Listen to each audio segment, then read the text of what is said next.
Hallelujah. Praise the Lord. Hallelujah. Magandang umaga po muli sa bawat isa. At nawa po sa umagang ito patuloy tayo mapagpaalang muli ng salita ng Diyos. Dahil ang salita ng Diyos ang patuloy na magbibigay sa atin ng patuloy na kalakasan sa ating pananampalataya. At samahan niyo po ako muli sa pagbabasa ng salita ng Diyos sa umagang ito. At ito po ay continuation ng ating topic na nakasulat sa 1 Timothy 6:11-12. Ito po ay continuation ng ating binasa. At babasahin ko po dito sa aklat ng Timoteo. Sabi po doon, ito ay version ng ESV. Sabi dito, basahin ko po. Hallelujah. But as for you, O man of God, flee these things. Pursue righteousness, godliness, faith, love, steadfastness, gentleness. Fight the good fight of the faith. Take hold of the eternal life to which you were called and about which you made the good confession in the presence of many witnesses. Ayan. Nalain po tayo. Ama, sa pangalan ni Jesus, maraming salamat po sa umagang ito. Samahan niyo po kaming muli para patuloy na magbigay ng palakasan sa mga kapatid. At ikaw po ang makita sa akin. At hindi po ang aking sariling kainaan. Banal na Espiritu, turuan mo po ako. Ikaw po ang magbigay ng word of encouragement para ang manonood, makikinig ay patuloy na lumalim sa pananampalataya. Salamat po, Holy Spirit. Ano pong hindi maganda sa akin na nakikita, patawad po. Linisin mo po ako. Thank you po. Sa iyong pagpulat pa sa salamat. Jesus name we pray. Amen. Amen. Maraming salamat po. Puri ng Panginoon sa umagang ito. At salamat po muli. At ang ating pong kasunod na bagay na ating pag-usapan sa umagang ito ay yung salitang ano dito, yung ating binasa po. Yung salitang steadfastness. Steadfastness. Yun po ang ating pag-usapan. Di po ba? Sa mga nakalipas natin na si Pablo ay patuloy na pinapayuhan si Timothy na magsumikap bilang manggagawa ng Diyos, bilang mga lingkod ng Diyos. Napakalaga na tayo ay patuloy na mabuhay saan? Sa katatagan. Amen? So, mabuhay sa katatagan. Mamuhay ng mayroong determinasyon. Yan po ang pag-usapan natin. Ano po? So, bakit napakalaga yung salitang steadfastness? So, ano pa yung salitang steadfastness? Ano po? Kung titingnan natin yung salitang steadfastness sa dictionary, ito po ang nakasulat dun ay ito po yung being firm. Yung unwavering ba? Meron kang determination at hindi ka matatakutin. Hindi matatakutin. At sabi nga ni Pablo kay Timothy, layuan mo yung kasalanan. Ikaw ay tinawag ng Panginoon para maglingkod at hindi para gawin yung mga bagay na maka sa mundo. Sabi doon kung babasahin natin. Kaya yun ang ibig sabihin ng steadfastness. Kumbaga, steady. Naka-steady ka lang. Stand firm. No need to be afraid o wag kang maging matatakutin. Yun po yung sinasabi doon. At ang sabi nga doon, i-pursue. I-pursue ni Timothy na yung pinapagawa ng Diyos ang kanyang pagpukusan. Ano po? At lumayo sa kasalanan. Bilang siya ay tinawag ng Panginoon na maglingkod sa ubasan. So, yun. Hindi dapat matatakutin ang ibig sabihin ng steadfastness. Amen. So, at ano yun? Ano yung dapat na magkaroon siya ng determination o nakapix ang kanyang paningin o i-portion na ang pagiging matatag sa harapan ng Diyos. So, sabi po doon. Amen. Puri ng Panginoon. Hallelujah. Kaya po, magpatuloy tayo sa magang ito at tayo mapagpala ng word of encouragement sa buhay ni Timothy at meron tayong mapulot na aral sa kanyang buhay. Amen. Praise God. Hallelujah. At ano pa ba yun kung titingnan natin, ano ba yung ibig sabihin ng biblical na kahulugan ng steadfastness? Kagaya po doon sa nauna, yung talagang meron tayong strong determination sa mga bagay na ipinapagawa sa atin ng Panginoon. Kaya sabi nga po doon,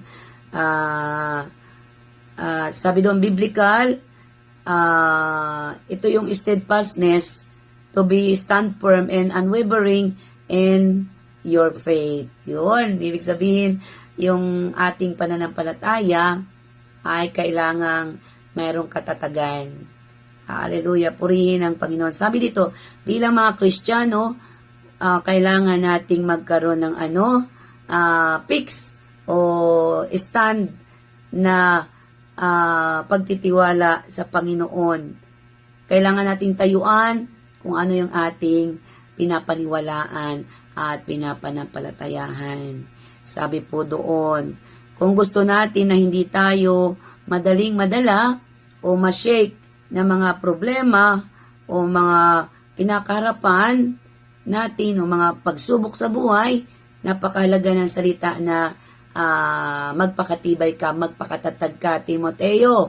Huwag kang basta-basta magugupo ng mga nasa paligid mo o ng mga nakikita mo sa mundo o ng mga kasalanan. So, kagaya ng mga buhay nating mananampalataya, napakahalaga na tayo ay may mga problema na dumarating, pagsubok, pero hindi po dapat tayo madaling panghinaan ng loob na susuko agad tayo.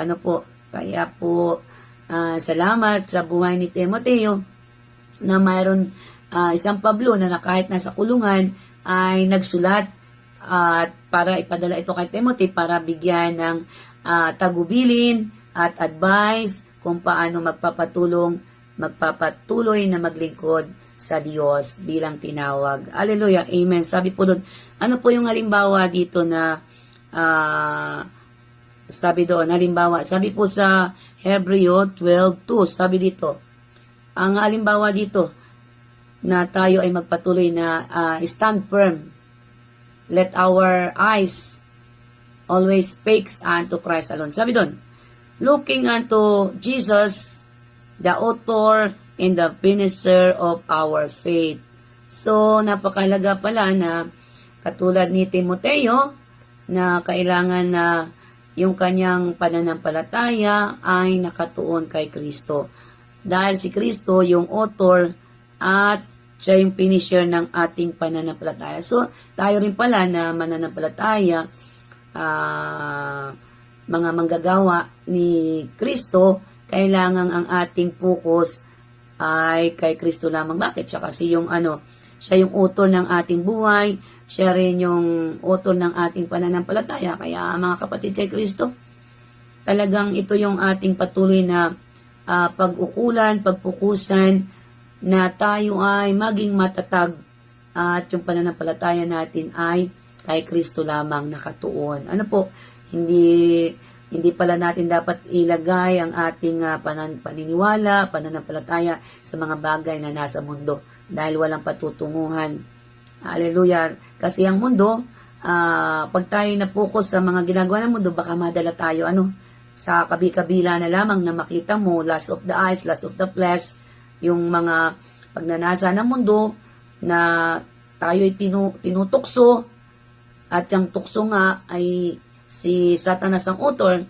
Kaya po mas piliin natin na yung ating mga paningin ay nakatuon sa ating Master Jesus. Amen. Purihin ng Panginoon.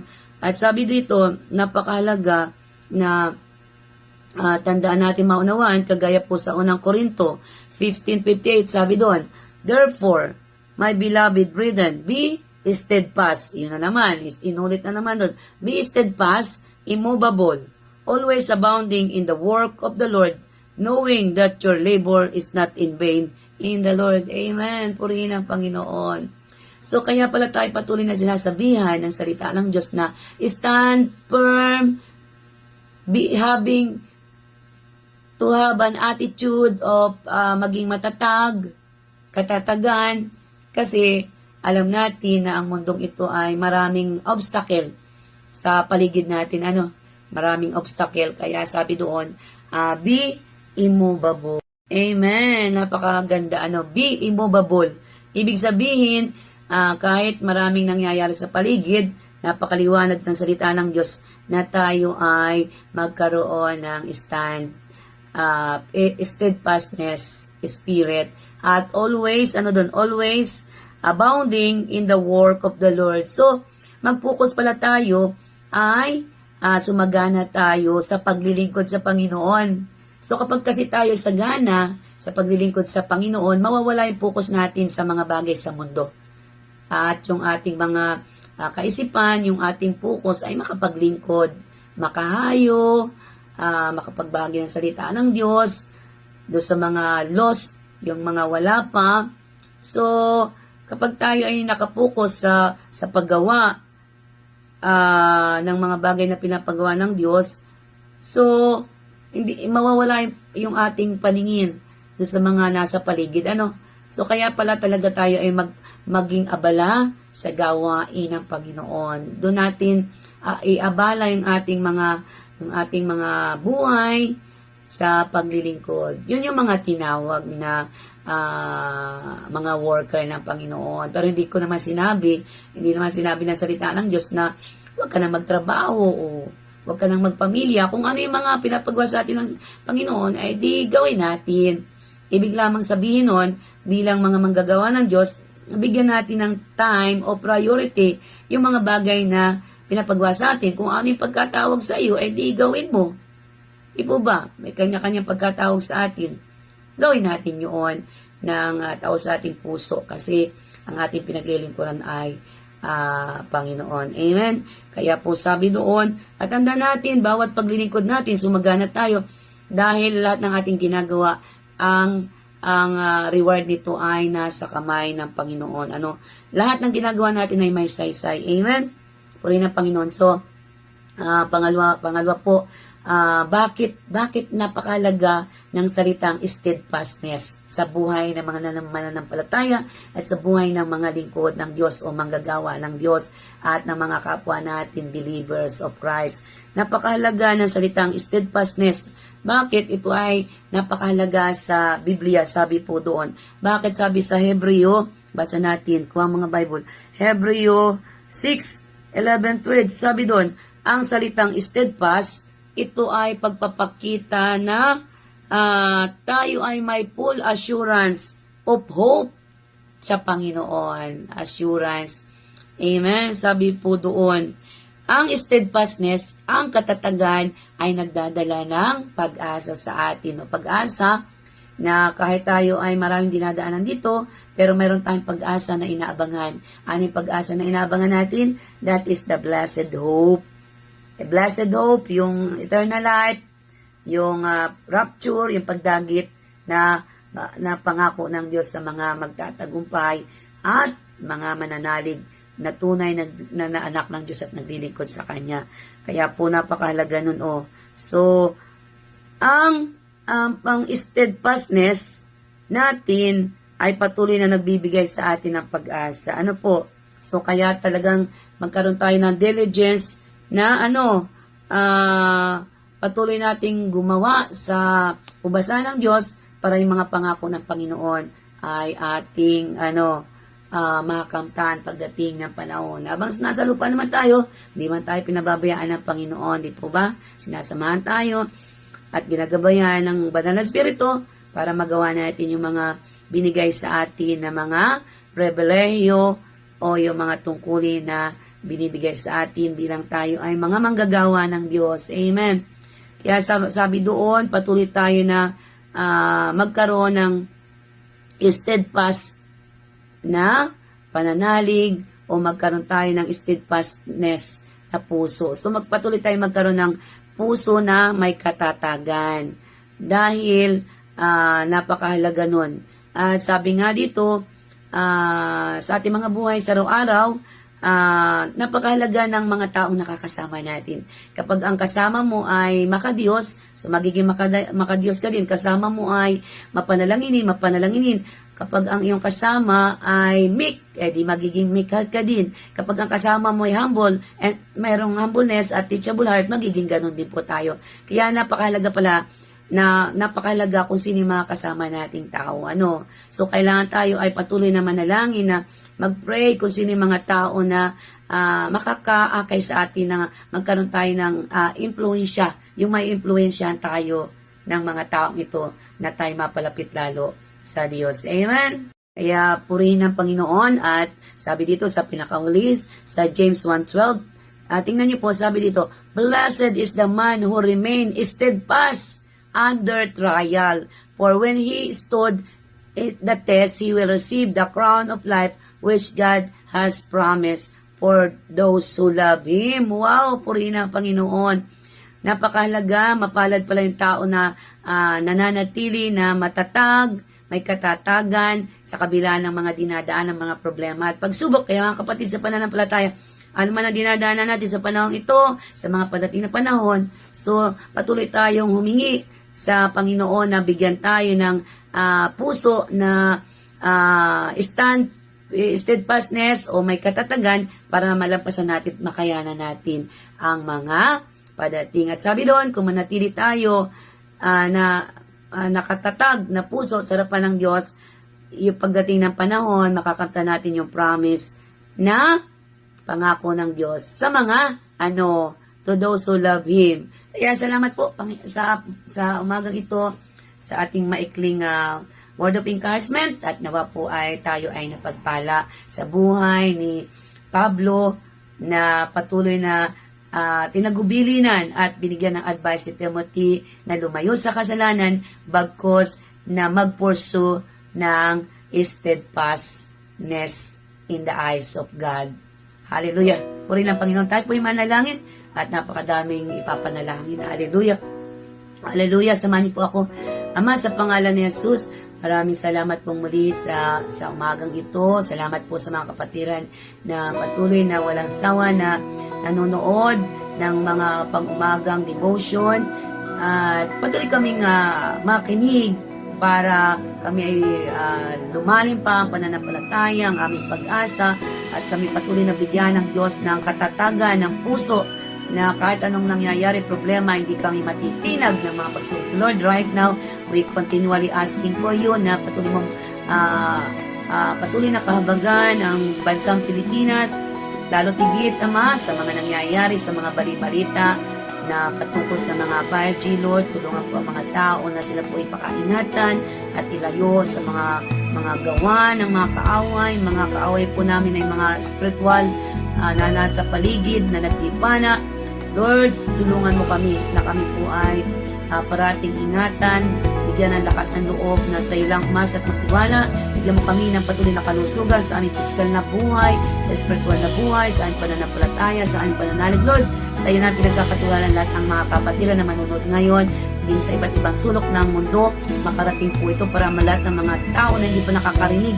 Every nation ay makarinig upang ikaw po ay makabalik na. Dahil sabi mo po, kailangan mga every nation ang mga tao ay makarinig ng gospel of Christ. Kaya right now, Lord, wherever na makarating ang mga ganitong panuorin, ay pahintulutan mo po para masakatuparan po ang iyong pagbabalik.